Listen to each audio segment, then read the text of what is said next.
bagaimana PKI masih bergerak terus di bawah permukaan yang diberi nama PKI Gaya Baru, memperlemah, menghancurkan, merusak umat Islam, dan kedua memperlemah TNI. Ini aja. Namun masih berusaha untuk terus mengendalikan. Kenapa? Karena dia PKI Gaya Baru. Dan masa salah satu calon wakil gubernur ngomongnya nggak kelas begitu. Pak Ridwan Kamil, kualitas Anda dicerminkan oleh wakil Anda yang bahlul begitu, bego tuh.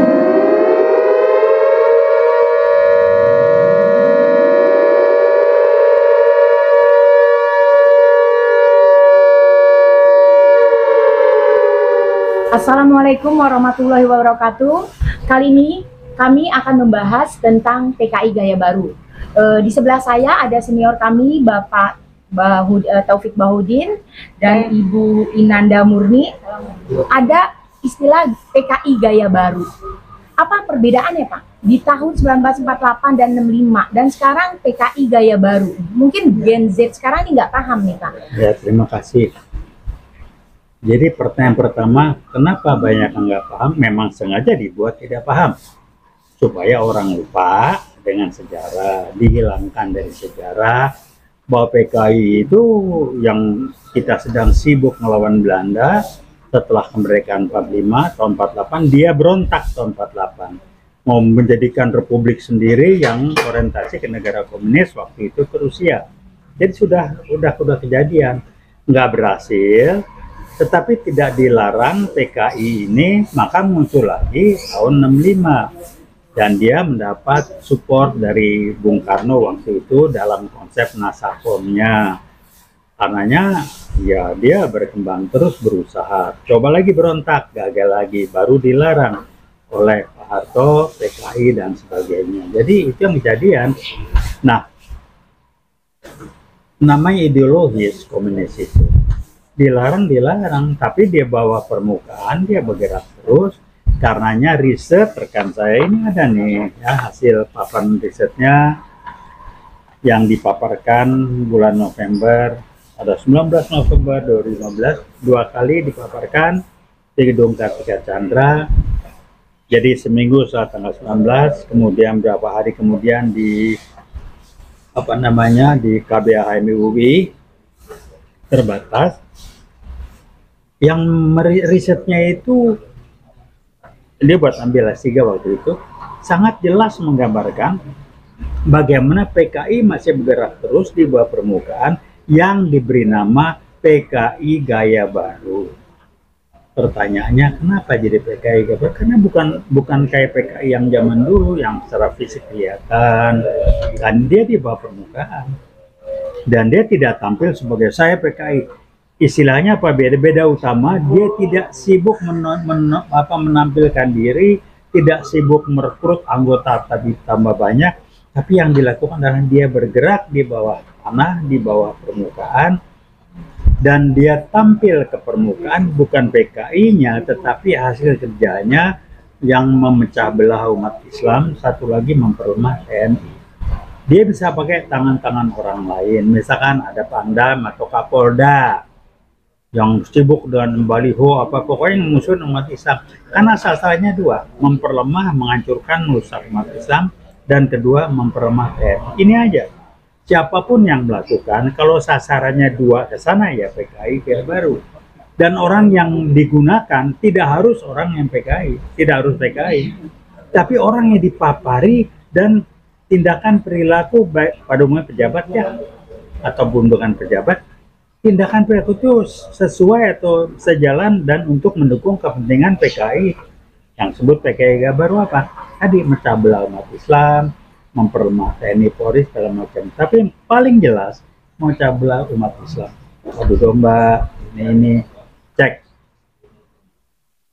Zaman presidennya Jokowi, Islam macam-macam. Ada Islam ini, Islam itu, wah sibuk berkembang. Kok dulu nggak ada ya? Sampai tanpa sadar Wahabi keturunan Habaib di permasalahan dulu nggak ada ribut. Ada artis, saya nggak sebut namanya, wah ngomong udah lu urusan nyanyi aja lah, jangan cari-cari. Itu dipakai deh PKI Gaya Baru, dia adu domba. masa urusan turunannya Habib itu dibahas buat apa sih? Kita nggak pernah jadi masalah, sama jadi masalah. Itu sengaja, itu salah satu bentuk bagaimana PKI baru adu domba sama Islam, pecah belah. Jadi mereka di bawah permukaan. Mana buktinya? Jangan ngomong hasil kegiatan, kerjaan, tindakan yang dilakukan langsung, biasanya tidak langsung menggunakan tangan online oleh PKI baru adalah merusak, memecah belah umat Islam. Itu aja pegang. Kedua, TNI. Kerusakan apa yang paling tampak jelas di masyarakat dengan tindakan PKI Gaya Baru yang sudah menyusup di semua lini? Ya itu kan sebagai upaya ya untuk memancing ya, untuk memancing kita yang insya Allah masih tetap berpikir waras ya, memancing reaksi. Karena itu jangan harap, jangan mudah reaksi karena dia mau menyusun dengan melalui beberapa cara, termasuk melalui anak-anak muda, ya, anak-anak muda yang tidak mengalami, ya, yang tidak mengalami tragedi kekejaman tahun 1965, apalagi yang tahun-tahun sebelumnya, ya. Jadi itu yang mereka lakukan sebagai upaya untuk memancing reaksi. Akankah kita diam atau akankah kita baru bereaksi jika ada keluarga, jika ada atau jika terkena dampaknya? Ya, itu jadi harap waspada secara terus-menerus. Jangan menunggu sampai ada korban, jangan menunggu sampai kita terkena, jangan menunggu sampai keluarga kita juga dampaknya. Kalau selanjutnya Pak, untuk kabinet Prabowo sendiri, kabinet Merah Putih. Kabinet Merah Putih Prabowo sendiri paham tentang PKI dan penyusupannya itu PKI Gaya Baru. Akankah Pak Prabowo memberantas PKI Gaya Baru ini yang sebenarnya ini dasar dari semua kerusakan di Indonesia ini, Pak? Menurut saya sih ya mampu lah. Beliau kan juga punya kemampuan membaca sikon, keberanian, leadership segala macam. Jadi tentunya tidak bisa menghantam PKI dari mana, kan orang nggak ngelihat. Tapi yang kelihatan dulu hasil kerjanya, apa yang dibangun oleh PKI baru dan rusak karena ya itu korupsi itu yang diberantas dulu. Tapi saya yakin Pak Prabowo tahu persis dan dia memahami betul apa langkah yang harus dilakukan. Yang jelas adalah Pak Jokowi sudah selesai masa jabatan, masa tugasnya, namun masih berusaha untuk terus mengendalikan. Kenapa? Karena dia PKI Gaya Baru. Dari mana saya bilang dia PKI Baru? Kepres 28 tahun 2024 bulan Februari yang mengatakan dalam peristiwa G30 SPKI 65 PKI adalah korban. Keluarga itu ciri itu paling jelas. Nah, kemudian dengan hasil itu ciri-ciri komunis apa? Termasuk PKI, KKN, keluarga ini. Lihat di negara komunis, pimpinannya kan Kim Jong Un, dia anak dari sebelumnya. Ya itulah KKN-nya begitu, sudah biasa. Jadi Jokowi pun berusaha mengendalikan. Saya kok meyakini, yang masih percayalah Prabowo tahu persis lah. Hanya bagaimana strategi yang lakukan kita lihat aja nanti, dan saya yakin beliau orang yang bersih, tidak korupsi, dia anti komunis, dia sangat menjaga dan berusaha menjaga kesatuan bangsa ini. Kalau saya ngasih catatan, tentu bisa kesatuan dan bersatu kalau komunis nggak di dalam. Kalau komunis mau dianggap bersatu udah nggak mungkin lah ya. Yang satu anti Pancasila, pura-puranya Pancasila, yang lain bahasnya nggak akan mungkin bersatu. Itu aja komentar saya. Jadi kita lihat nanti. Ya, jadi kita lihat nanti itu, Bang, mungkin apakah Abang bisa memperkirakan atau memberi ruang berapa lama, berapa waktu kita bisa menanti. Saya melihatnya gini, beliau. Langkah pertama pernyataan segala macam sudah saya melihat optimis ya bahwa ini, tapi kita lihat di tahun 2025 nanti sejauh mana, karena si Gibran nyusup ini saya nggak tahu strateginya. Pak, kalau kita lihat dari deal-deal Jokowi yang kemarin dan semua tanah-tanah di Indonesia ini sudah dikuasain oleh Cina umumnya, pinjaman-pinjaman kita ini itu kan merupakan berarti kan udah ditambah lagi ya, ada kerjasama Megawati dengan pemuda komunis Cina ya, waktu itu sempat mengucapkan selamat kepada komunis Cina. Itu apakah sudah mengarah nih Indonesia mau kemanakan nih? Apakah Prabowo sendiri akan melanjutkan nggak kebijakan dari Jokowi atau akan memberantasnya? Kalau saya sih bilang Prabowo punya, menurut saya ya, dugaan. Kita lihat ya, dia bukan anak buahnya dan pengekor Jokowi. Kalau kualitas otak beda, saya kenal dua-duanya pribadi dekat saya. Jokowi itu nggak pintar tapi lihai, jadi beda. Lihai itu kan cerdik, licik, ada banyak. Itu aja. Kalau pintar mah enggak. Nah di belakang dia ada tim orang-orang PKI Gaya Baru, termasuk saya sebut namanya. Budiman Sujatmiko itu disusupkan ke Prabowo. Prabowo ngerti nggak? Mudah-mudahan ngerti. Itu disusupkan. Udahlah cara-cara begitu. Tapi Prabowo sendiri jelas dia bukan PKI. Jelas dia tidak suka korupsi. Tapi yang jelas Jokowi dengan PKI Gaya Barunya tidak akan tinggal dia berusaha terus terlibat agar dia tidak diadili. Jadi kalau guyonan tapi serius, kesalahan Jokowi yang harus segera diadili yang jelas apa dua, ijazahnya palsu. Tunjukkan di ijazah dia, mana ijazah sarjananya? Palsu, nggak punya. Kedua, bohongnya itu itu mesti dituntut. Itu aja yang paling sederhana lah, belum bohong-bohong yang lain lah. Jadi kalau daftar bohong itu sudah dianggap biasa dan tidak merasa bersalah, tidak pernah saya dengar permintaan maaf.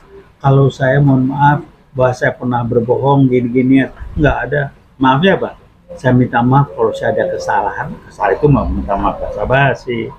Kalau Betawi bilang lu ngaku bohong, lu minta maaf baru bohong. Daftar bohongnya banyak bener, jadi ya begitu. Kapan itu, dari kapan bilang begitu minta maaf? Kapan? Berapa hari setelah? Tapi Bu, 2 menit aja nih Bu ya. Ini kemarin calon gubernur DKI Pak Siswono, dia menyatakan kalau kayaknya saya mungkin Islam nih Bu, sepertinya kalau janda kaya sebaiknya menikahi pemuda-pemuda pengangguran. Itu apa menurut Ibu, itu apakah jenis bagian dari PKI Gaya Baru yang menyudutkan Islam atau gimana? Itu udah jelas ya, menista ya. Artinya itu sangat keliru, tidak demikian.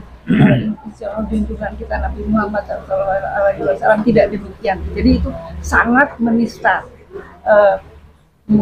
Jadi itu adalah gambaran juga bahwa usaha untuk menista agama Islam.